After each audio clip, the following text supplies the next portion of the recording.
반갑습니다. 지난주에 우리 주님의 사명을 어떻게 감당하셨는가? 우리 주님의 사명, 주님은 우리의 사명을 어떻게 감당하셨습니까? 잘 감당하셨습니다. 하나님 아버지께서 주신 사명을 잘 감당했을 뿐만 아니라 늘 그 사명을 의식하며 살았다. 깨어 있었다. 하나님의 사명에 늘 깨어 있는 그런 삶 속에 사심으로 말미암아 어떤 결과를 얻게 됐냐면 하나님을 영화롭게 하셨다. 아버지께서 주신 사명을 예수님께서 잘 감당함으로 말미암아 하나님 아버지를 이 땅에서 드러내는 영화롭게 했고, 그것으로 말미암아 우리가 또한 하나님의 자녀가 되었다고 하는 사실입니다. 주님께서 사명을 잘 감당하시므로 말미암아 우리가 하나님의 자녀가 되었다라고 하는 거죠. 구원받은 사람이 되었다라고 하는 거예요. 그러니까 그 사명을 잘 감당함으로 말미암아 오늘날 우리가 하나님의 자녀로 살게 되었다라고 하는 사실입니다. 이제 오늘은 바울의 사명에 대해서 한번 우리가 보려고 합니다. 사도행전 오늘 9장 우리가 15절 16절만 봤지만 사도행전 9장의 내용을 보게 되면 그런 내용이 있습니다. 사도 바울이 다메섹을 향하여 갑니다. 다메섹을 향하여 가는데 왜 가냐면 다메섹에서 예수를 믿는 사람들을 잡아다가 예루살렘에 있는 감옥에 가두기 위하여 사람을 잡으러 갑니다. 다메섹에 다 이르기 전에 거의 다 왔을 때 하늘로부터 빛으로 그를 비추며 예수님을 만나게 됩니다. 그래서 빛으로 오신 예수님을 만나게 됩니다. 그러므로 말미암아 사도 바울이 변하여 달라집니다.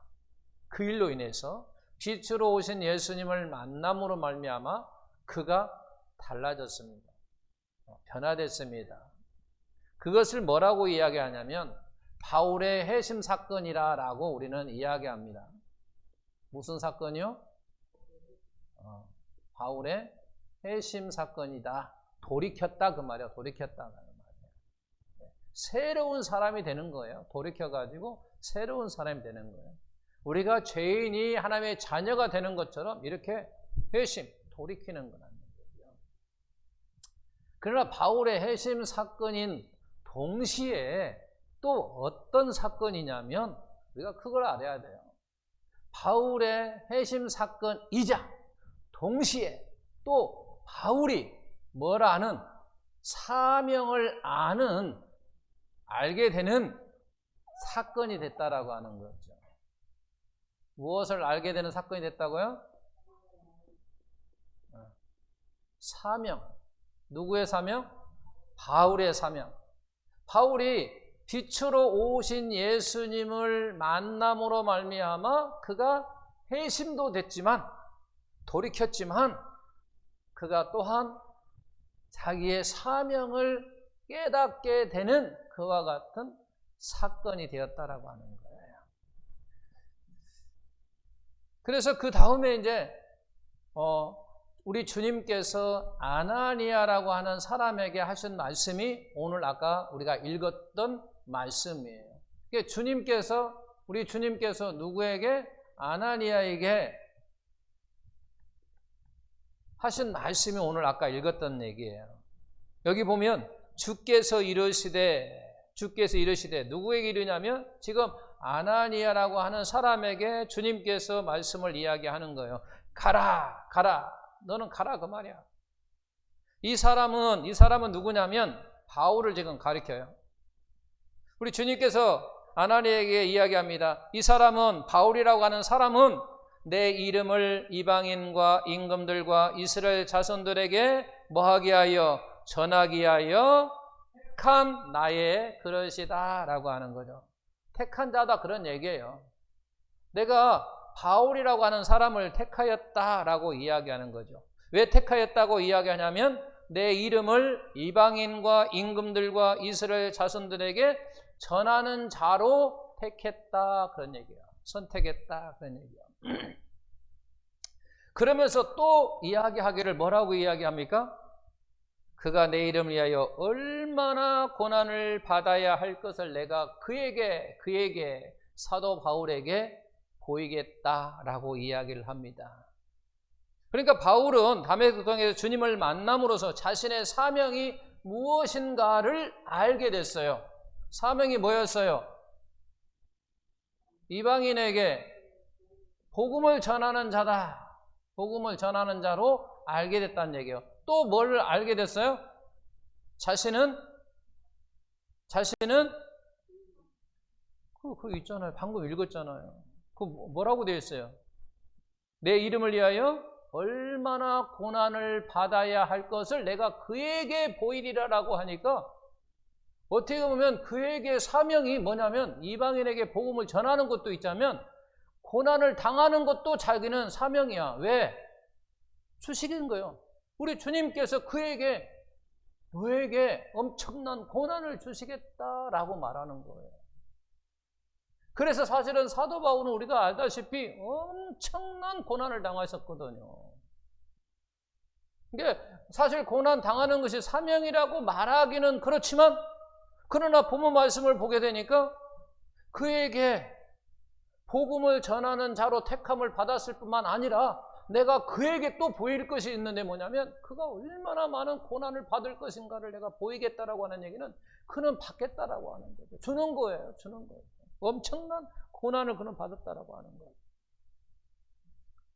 바울은 자신은요 사명을 몰랐다가 어느 날 바로 하나님의 은혜로 자신의 사명을 알게 되었습니다. 그래서 나중에 바울은 뭐라고 이야기합니까? 로마서 1장 1절에 나는 하나님의 말씀을 복음을 하는 자로 하나님의 복음을 위하여 그렇게 얘기해요. 하나님의 복음을 위하여 뭐 했다? 택함을 받았다라고 이야기를 하는 거죠. 그러면 언제 택함을 받았느냐? 이렇게 이야기를 우리가 할 수 있어요. 언제? 회심 사건 때? 아니에요. 말씀 보십시오. 갈라디아서 1장 15절 16절에 뭐라고 나와 있습니까? 내 어머니의 태로부터 나를 택정하시고 라고 이야기하는 거죠. 물론 그가 이미 어머니 태로부터 택함을 받았다라고 하는 거죠.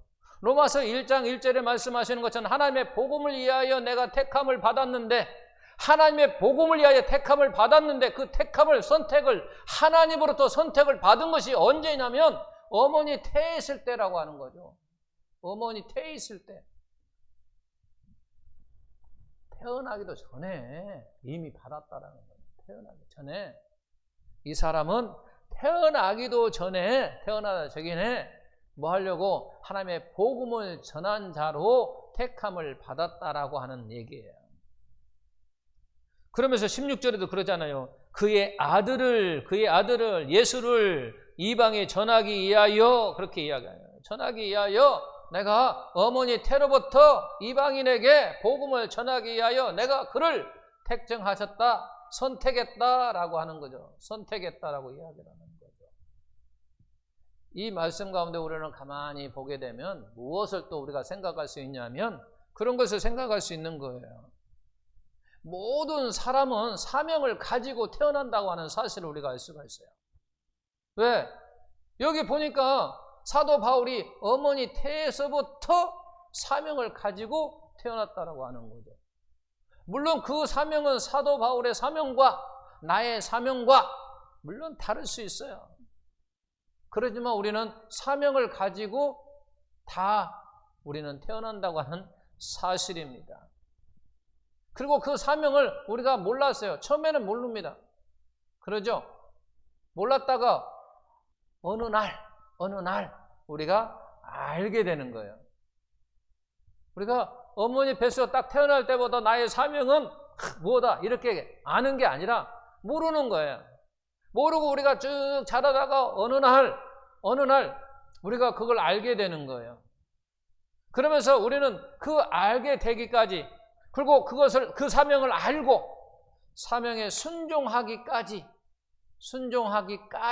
직전까지는 결국은 어떤 행동을 하냐면 하나님을 대적하는 삶을 우리가 산다고 하는 거예요. 말씀을 통해서 보면 로마서 1장과 갈라디아서 1장 15절 16절 말씀을 통해서 우리가 볼 수 있는 이와 같은 어떤 원칙은 그거예요.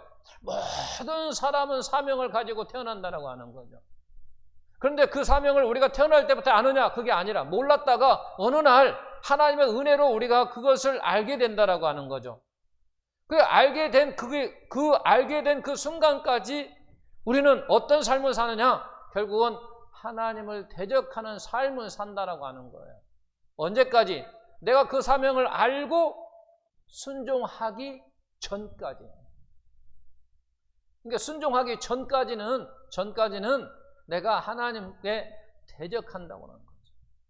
그런 삶을 산다라고 하는 거죠. 이 말을 오늘 사도 바울에게 한번 적용을 한번 시켜보십시다. 적용을 하게 되면 이런 얘기예요.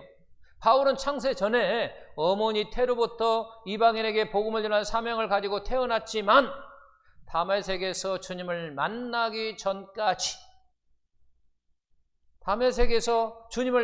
전까지 자신의 사명을 알지 못했다가 바로 다메섹 도상에서 그거를 알게 됐다는 얘기예요.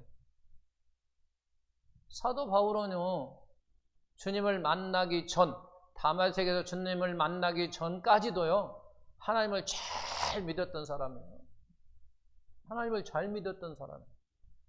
잘 믿은 사람이에요. 나름대로는요, 최선을 다해서, 누구보다도요, 열정을 가지고 최선을 다한 사람이에요. 근데 잘못된 열심이었어요. 잘못된 열정이었단 얘기예요. 바른 길이 아니었어요. 자기가 생각할 때는 바른 길이었어요. 옳은 길이었어요. 내가 이 길이 누구보다 최선의 길이고 바른 길이고 선한 길이라고 생각했던 길이란 얘기예요. 근데 예수를 만나고 나니까 지금까지 내가 열정을 가지고 열심히 하나님을 믿는다고 믿었는데 잘못 믿었다라는 거예요. 깨닫게 되는 거예요. 그러니까 사명을 깨닫고 순종하기 전까지 사도 바울은 하나님을 대적하며 살았다는 얘기예요. 우리도 마찬가지라는 거죠. 우리도 사명을 가지고 태어납니다. 대부분 모릅니다. 제가 물어볼게요. 지금까지 사명에 대해서 제가 지금 5주째 설교를 하고 있는데 여러분 사명을 깨달으셨습니까? 나의 사명이 무엇인가? 누가 물어보면 정확히 나의 사명은 무엇입니다 말할 수 있습니까? 담대하게 말할 수 있습니까? 만약에 말하지 못한다면 여러분도 마찬가지로 지금까지 어떻게 보면 하나님을 대적하는 삶을 살고 있는지도 모릅니다. 내가 사명을 모른다면 그런다는 얘기예요. 왜? 사도 바울을 볼 때 사도 바울도 열심히 하나님을 믿었다는 거예요. 열심히 믿었어요. 열심히 안 믿은 게 아니라 하나님을 안 믿은 게 아니라 하나님을 열심히 믿었어요. 그 누구보다도 열정을 가지고 최선을 다하며 하나님을 믿었다는 얘기예요. 근데 사명을 딱 깨닫고 주님을 만나고 나니까 내가 지금까지 해왔던 그와 같은 모든 삶이 잘못되어졌다라고 하고 오히려 하나님을 대적한 일이었다라고 알게 된 거예요. 그런 것처럼 우리도 마찬가지로 내가 사명을 깨닫지 못하고 내가 사명을 알지 못한다고 한다면 그 사명을 깨닫고 순종하기 전까지는 나 역시도 사도 바울처럼 혹시 하나님을 대적하며 신앙생활을 하고 있지는 않은가? 라고 하는 것을 자기 자신에게 우리는 물어야만 합니다. 그래서 자신의 사명을 알고 그 사명에 헌신하지 않으면 오히려 하나님을 대적한다라고 하는 사실을 우리는 기억해야 된다라고 하는 거예요. 여기까지 딱 말씀이 그거예요. 사명을 알고 그 사명에 헌신하지 않으면 하나님을 대적할 수 있다라고 하는 거죠. 나의 신앙생활이 아무리 열심히 아무리 최선을 다한다 할지라도 내가 어떤 사명을 알지 못하고 있다고 한다면 그 사명을 우리는 알아야, 그리고 그 사명을 알고 뭐 해야 된다는 얘기예요? 순종해야 된다고 하는 거예요. 안다 할지라도 우리가 순종하지 아니하면 이것 또한 하나님을 대적하는 거거든요. 그러니까 우리는 사명을 알고 순종해야 된다고 하는 거예요. 그렇지 않으면 뭐 한다는 얘기예요? 하나님을 대적하게 된다고 하는 거예요. 나의 신앙생활이, 내가 하나님을 믿는 것이 하나님을 대적할 수 있다라고 하는 거예요. 우리는 내 자신을 한번 생각해 봐야 돼요. 나의 신앙생활이 하나님을 대적하는 길인가? 나의 사명을 알면서도 그 사명을 순종하지 아니하면 그건 하나님께 대적하는 행위예요. 왜? 하나님께서 원하시고 있는데 그걸 안 한다. 이것은 하나님을 대적하고 있다잖아요. 제가 만약에 쉬운 것, 장로님 이 의자 좀 저 뒤에다 좀 갖다 주실래요? 했어요. 근데 안 갖다 놔. 그럼 뭐 한 거예요? 목사 말을 안 들은 거잖아요. 우리가 쉽게 이야기하면 이거예요. 지금 하나님이 나에게 원하는 것이 있어요. 원하는 게. 근데 안 했어. 하나님 대적하는 거잖아요. 똑같은 거예요. 근데 우리는 이 생각을 못 해. 보이니까 이걸 장로님 이거 저것도 갖다 놓으세요 했는데 이건 보이니까 이것은 목사를 대적하네, 목사 말 안 듣네, 이거 우리가 이렇게 이야기를 하면서 보이지 않는다고 하나님께 나에게 원하시는 것을 하지 않으면서도 그 생각을 못 한다는 거예요. 안 보이니까. 근데 우리는 보이는 것처럼 해야 된다는 거예요.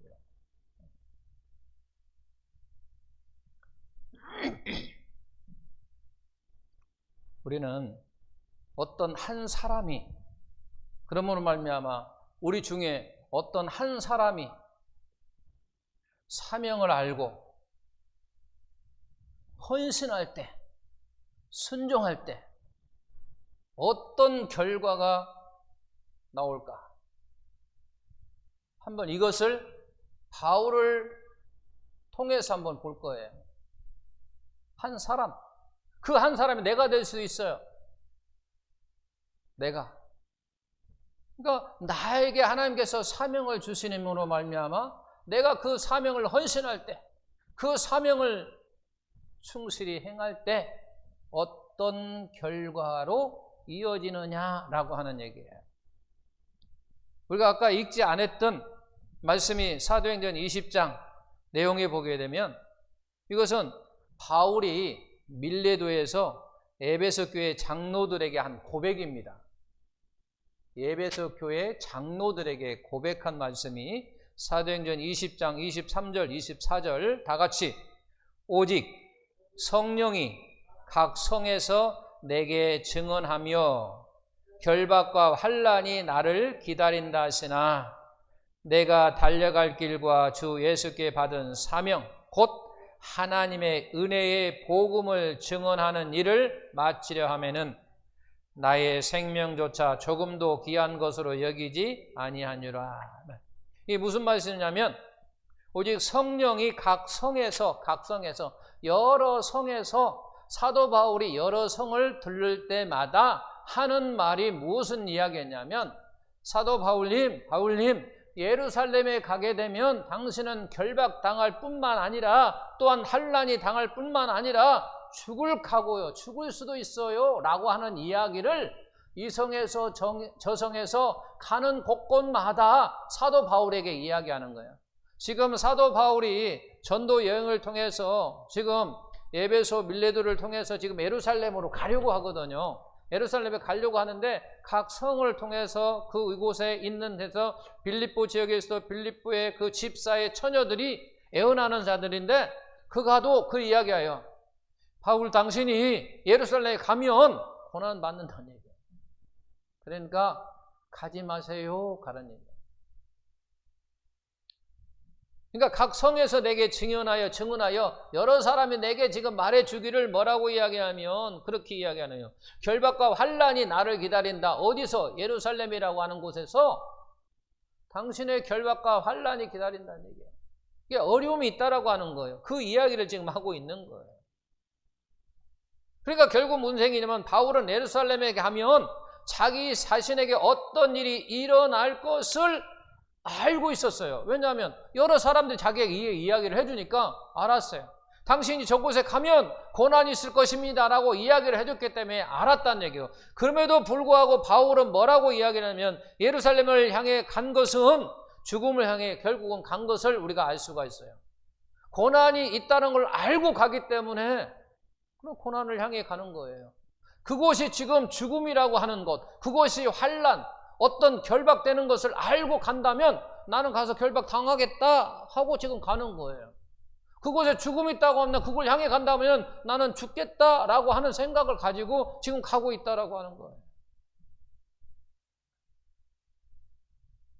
근데 가지 말라고 막는 사람들에게 바울은 뭐라고 이야기하냐면 당신 예루살렘에 가면 안 됩니다. 왜냐하면 고난도 결박도 핍박도 죽음도 당신에게 있을 것입니다 라고 이야기하는 그들에게 사도 바울이 뭐라고 하냐면 사도행전 21장 12절 14절 다 같이 우리가 그 말을 듣고 그곳 사람들과 더불어 바울에게 예루살렘으로 올라가지 말라 권하니 바울이 대답하되 여러분이 어찌하여 울어 내 마음을 상하게 하느냐 나는 주 예수의 이름을 위하여 결박당할 뿐 아니라 예루살렘에서 죽을 것도 각오하였노라 하니 그가 권함을 받지 아니하므로 우리가 주의 뜻대로 이루어지라 하고 그쳤더라. 그런 얘기야.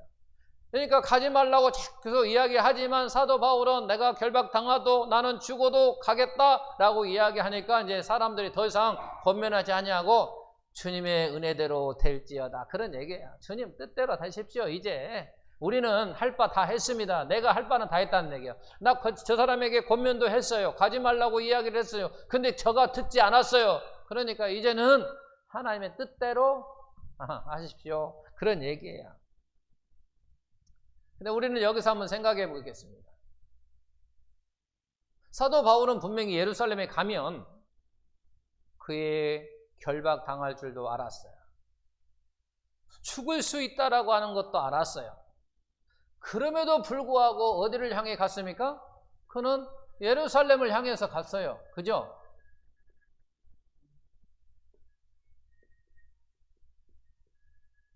예루살렘을 향해서 갔단 말이에요. 그러면 사도 바울의 무엇이 그를 예루살렘으로 가게 했느냐라고 하는 거예요. 그러잖아요.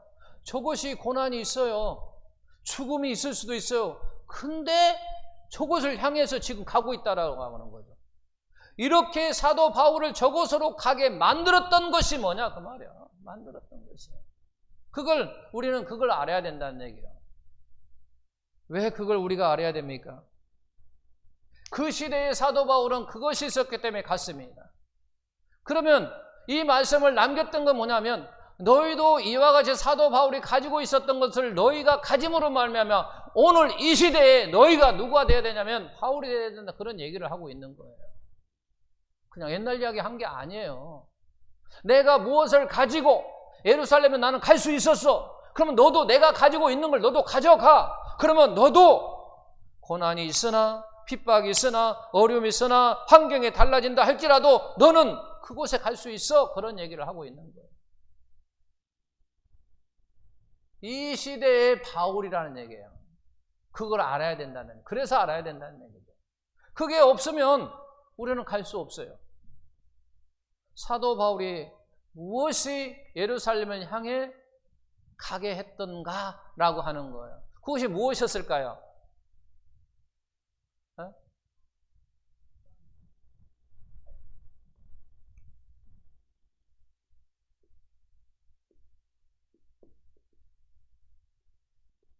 투철한 사명 의식이에요.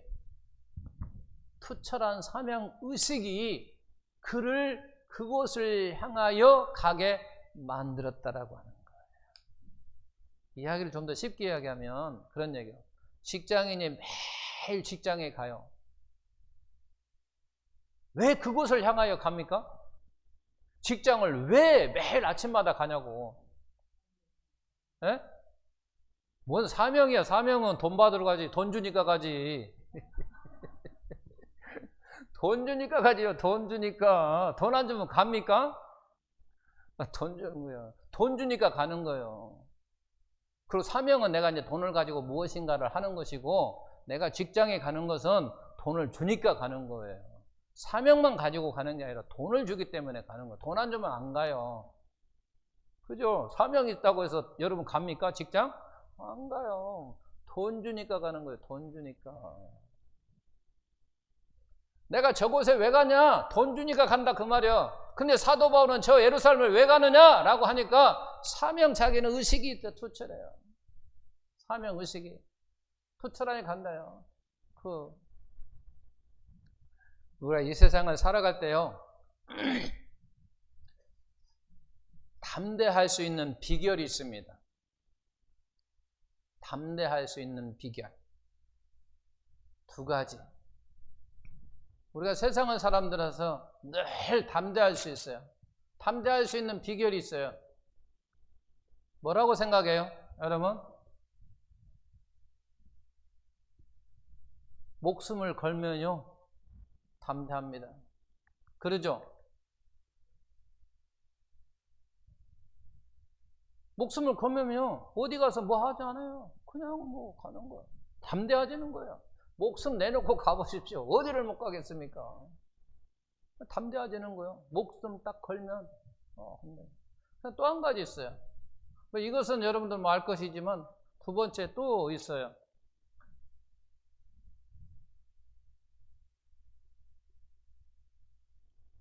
뭘 버리면? 욕심을 버리면. 욕심을 버리면요, 사람이 담대해집니다. 욕심 없어 보십시오. 어디 가서 굴하지 않습니다. 여러분, 굴하는 건 뭐 하는 거예요? 비굴하게 구는 건 왜 그런 거예요? 내가 욕심이 있는 거예요.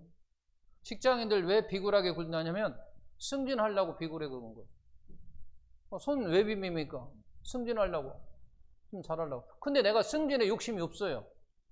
그러면 내가 상사한테 가서 내가 손 빌 일도 없고요. 언제든지 떳떳한 거예요. 담대한 거예요. 내 할 말 다 하는 거예요. 근데 내 할 말을 다 못한다는 얘기는 내가 무언가 내 안에 그 사람과의 관계 속에서 뭔가 있어요. 저 사람 내가 이렇게 살면은 나 점수를 잘 못 줌으로 말미암아 내가 승진했는데 뭐 어려움이 있어 라고 하는 것은 바로 그 욕심이 있기 때문에. 승진의 욕심, 어떤 우리가 성공의 욕심, 돈의 욕심, 그게 있으니까 우리가 담대하지 못하는 거예요. 근데 그것을 버렸어요. 욕심을 버리면요, 돈의 욕심을 버리십시오. 권력의 돈, 우리가 욕심을 버리면, 명예의 그런 욕심을 버리면요, 언제 어느 상황 되더라도 담대해진 거예요. 떳떳하게 무슨 말이든지 자기가 하고 싶은 말은 다 할 수 있어요. 내가 욕심을 버리면, 그리고 목숨을 걸면요, 내가 또 뭐든지 다 할 수 있어요. 그잖아요. 목숨 딱 걸고 해보면 내가 못할 게 뭐 있나요? 그러죠. 아무리 큰 사람도 내가 목숨 걸고 하면 부딪혀요. 그래, 죽여봐 하면서 막 그냥 덤비면 덤빌 수 있다라는 거예요. 근데 내 생명이 위협을 느끼고 무서우면 담대할 수가 없는 거예요. 왜? 내 목숨이 아까우니까. 저놈한테 맞으면 내가 죽을 수도 있어. 그럼 아까우니까 못 덤비는 거예요. 근데 목숨 딱 내걸고 한번 하면 아무리 등치가 크고 뭐 칼 막 들고 와도 덤비는 거예요. 그래, 한번 해보자. 나 목숨 아깝지 않다. 한번 해보자. 죽일라면 죽여. 하면 담대한 거예요. 대담한 거예요. 누구한테 뭐 뿌릴 게 없다라고 하는 거죠. 바로 이게 담대한 거예요. 이게 비결이에요. 둘 중에요. 욕심을 버리면 다 할 수 있고, 목숨을 걸면 다 할 수 있다라고 하는 거예요. 이 세상에 가장 담대하고 용감한 사람은요, 다른 사람이 아니에요. 욕심이 없는 사람이에요. 욕심이 없으면요, 어디서든지 담대합니다.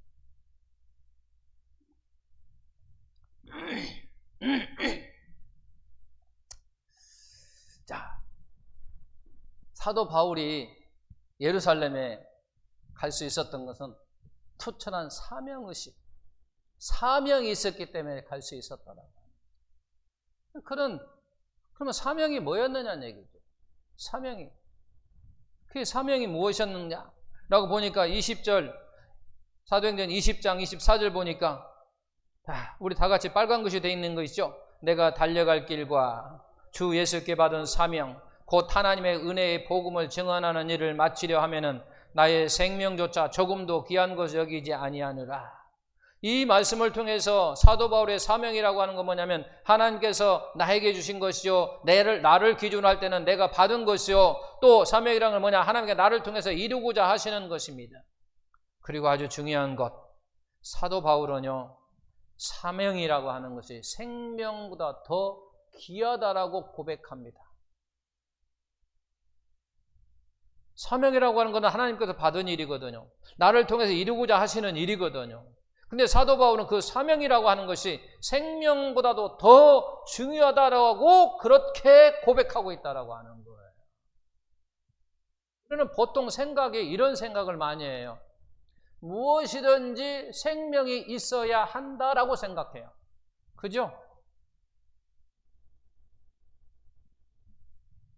교회를 좀 하세요 라면은 생명이 있어야 한다는 얘기고 생각을 하는 거예요.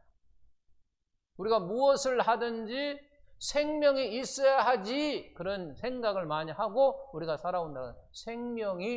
그래서 생명이 가장 중요하다고 이렇게 생각하는 거예요. 생명이 있어야 돈도 벌고, 생명이 있어야 놀러도 가고, 생명이 있어야 연애도 하고, 생명이 있어야 뭣도 하고 그러잖아요.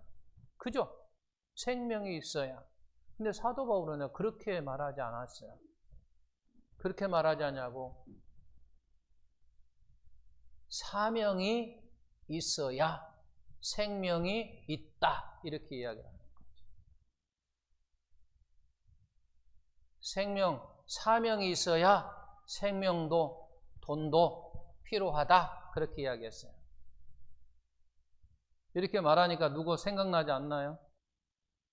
제가 처음에 마릴린 먼로라고 하는 여인은요, 뭐 있었어요? 그런 돈도 있었어요. 그렇죠? 명예도 있었어요. 인기도 있었어요. 아름다움을 가졌어요. 미모를 가졌었어요. 그래서 많은 사람들이 그를 수용했어요. 인기도 대단했어요. 생명도 있었죠. 근데 그는 사명이라고 하는 것이 없었어요. 사명이 없으니까 그의 생명을 끊어버렸어요. 자살했다 그 말이에요.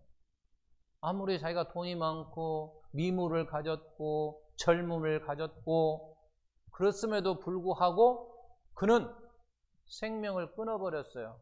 왜? 사명이 없으니까. 내가 왜 사는지, 내가 왜 존재하는지를 답이 없으니까 그런 거예요. 한번 여러분도 이 부분에 있어서 가만히 한번 생각해 보십시오. 사도 바울이 말이 맞는지, 내가 평상시 생각하고 있는 그와 같은 생각이 맞는지 한번 생각해 보십시오. 저도 이 부분에서 가만히 말씀을 준비하면서 많이 생각해 봤어요. 근데 사도 바울이 말이 맞아요. 우리가 이렇게 한번 좀 극단적으로 좀 한번 생각해 볼까요? 자, 저를 아마 비교해 하겠어요. 제가 어느 날 갑자기 아내가 병으로 죽어버렸어요. 어느 날 갑자기 자녀들이 사고로 죽어버렸어요. 갑자기 홀로 돼버렸어요. 그러면 살 어떤 이유가 없어지는 거예요. 그러니까 사명이라고 하는 게 이유라고 말할 수 있는 거거든요. 갑자기 어느 날 내가 살아야 할 이유가 사라져 버리는 거예요. 그럼 여러분 어떤 게 됩니까? 우리가 어떤 사람 된다고요? 폐인 된다고 이야기하잖아요. 바로 그거 마찬가지예요.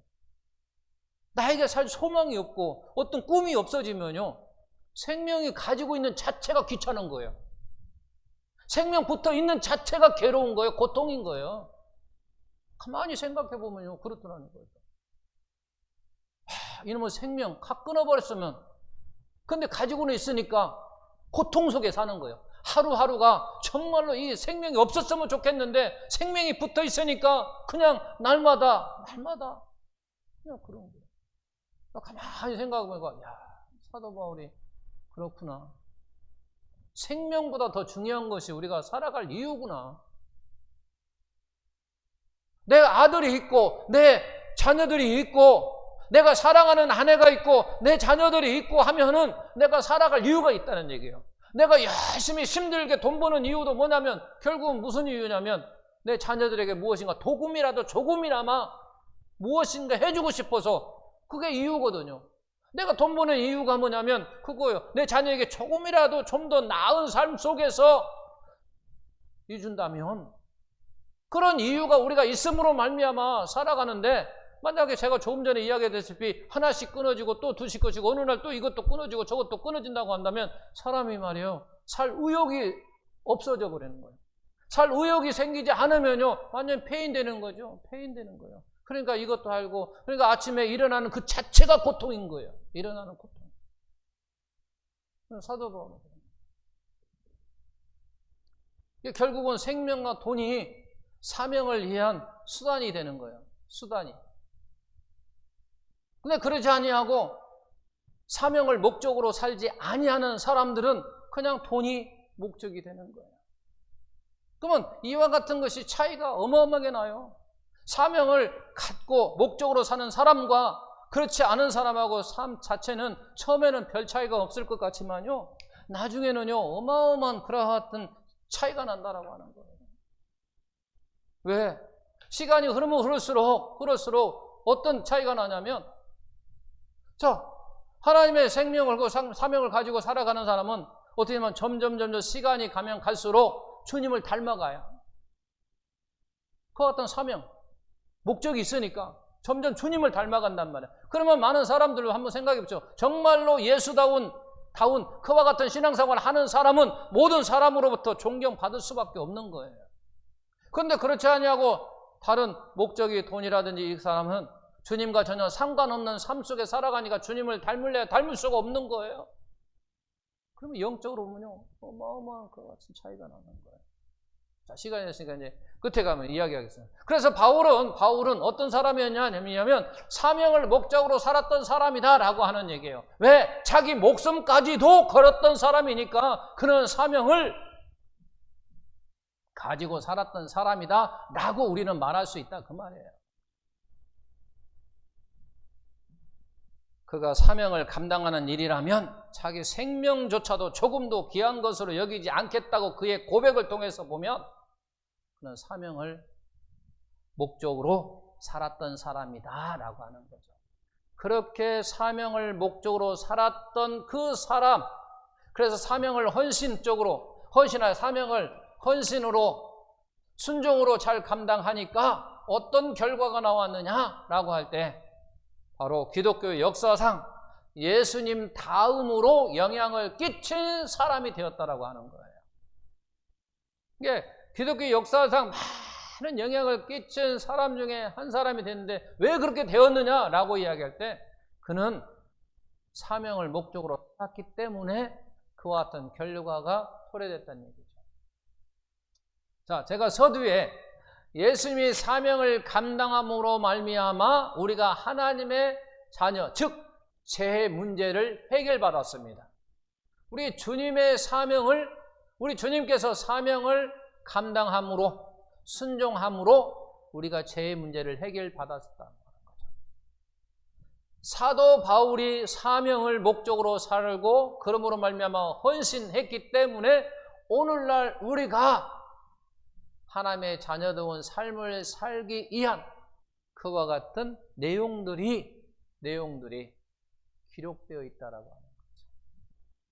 오늘날 그러니까 결국 뭐냐면 오늘날 하나님의 자녀된 자들에게 많은 영향을 끼치고 있다라고 하는 거예요. 누구 때문에? 사도 바울의 사명을 헌신적으로 순종함으로 말미암아 오늘날 하나님의 자녀들이 예수님의 사명으로 말미암아 우리가 죄 문제를 해결받음으로 하나님의 자녀가 된 사람들이 그 자녀들이 자녀답게 살아가기 위해서 그 영향을 누구한테 받고 있냐면 사도 바울의 그와 같은 사명, 살았던, 헌신적으로 행했던 그 영향으로 말미암아 우리가 오늘날 하나님의 자녀답게 살 수 있는 그와 같은 방법, 그와 같은 것을 우리가 알 수 있다라고 하는 거죠. 왜? 그가 사명을 감당함으로, 사명을 감당해서 그가 기록된 말씀을 통해서 영향을 준 거예요. 오늘날 우리에게 영향을 줘요. 그렇다면 오늘 나도 하나님께 주신 나의 사명을 잘 감당할 때 우리도 또한 다른 사람에게 유익을 줄 수 있고, 또한 나를 통해서 다른 사람에게 좋은 영향을 끼칠 수 있다는 거예요. 내가 사명에 헌신할 때, 내가 사명에 헌신하지 아니하면 좋은 영향을 끼칠 수가 없어요. 우리가 좋은 영향을 끼치는 것은 결국 뭐냐면 우리가 하나님의 자녀가 자녀답게 살 때 그 영향을 다른 사람에게 줄 수 있는 거예요. 부모가 열심히 살 때 자녀에게 영향을 끼칠 수가 있어요. 좋은 쪽으로 영향을 끼칠 수 있습니다. 그래서 한번 또 우리도 생각해 봐야 됩니다. 나의 사명을 통해서 내가 그 사명에 헌신할 때, 그 사명을 내가 잘 감당할 때 내가 또 다른 사람에게 좋은 영향을 줄 수 있다라고 하는 거죠. 예수님이 우리에게 하나님의 자녀가 되게 하는 영향을 주었던 것처럼, 사도 바울이 하나님의 자녀가 자녀답게 살 수 있는 그 같은 영향을 주었던 것처럼, 그런 사람이 이제 오늘날 우리가 하나님의 자녀답게 살아가는 그걸 통해서 세상의 사람들에게 무엇을 줄 수 있다? 좋은 영향을 끼칠 수 있다라고 하는 거죠. 그 같은 삶 속에 그런 삶을 목적으로, 그런 삶을 사명으로 알고 살아가는 저울의 성도님 되셔서 빛을 발하는 그런 우리 모두가 되시기를 예수님의 이름으로 축원드립니다.